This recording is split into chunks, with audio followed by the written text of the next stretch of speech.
அப்படின்னா அன்னைக்கு இவ அப்பா வந்து சொன்னது எல்லாம் உண்மையா? நீயும் இவ்வளவு லவ் பண்ணிருக்கீங்கல்ல? மா இல்லம்மா, மதி என்னோட ஃப்ரெண்டு தான்மா. ஆனா இவங்க அப்பா எங்களை தப்பா நினைச்சு எங்களுக்குள்ள காதல் இருக்குன்னு வதந்தியை பரப்பிட்டாருமா. அந்த அவமானம் தாங்காம மதி சூசைட் பண்ற அளவுக்கு போயிட்டாமா. என்னாலதான மதிக்கு கெட்ட பேர் வந்துருச்சுங்கிற கில்ட்டியால நானே இவளை கல்யாணம் பண்ணிக்கிட்டேம்மா. அம்மா, மதியோட வாழ்க்கையை காப்பாத்த எனக்கு வேற வழி தெரியலம்மா. என்ன மன்னிச்சிருங்கம்மா.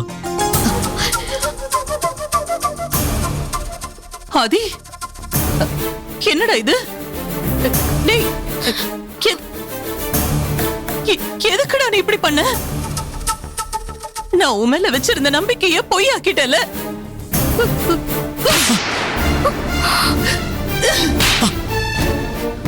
நான் பெத்த புள்ளையாடா நீ?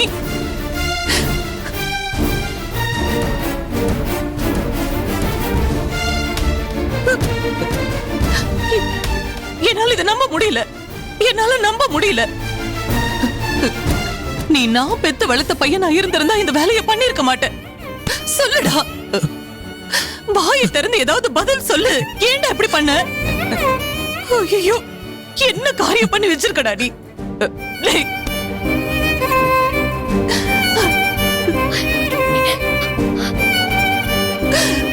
உன்னை நான் நம்பினேடா, எப்படி என்ன ஏமாத்திட்டியே?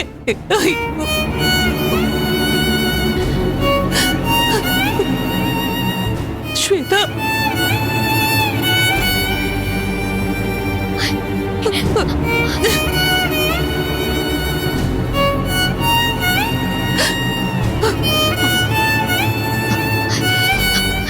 ஏன் ஆதி இவ வாழ்க்கையை காப்பாத்துறதுக்காக ஏன் வாழ்க்கையை கெடுப்பியா? என்னை பத்தி கொஞ்சம் கூட யோசிக்காம இப்படி பண்ணிட்டியா ஆதி? இது நியாயமா? சொல்லாதே, இது நியாயமா? சொல்லாதே, ஏன் இப்படி பண்ண? சொல்லாதே, ஏன் இப்படி பண்ண?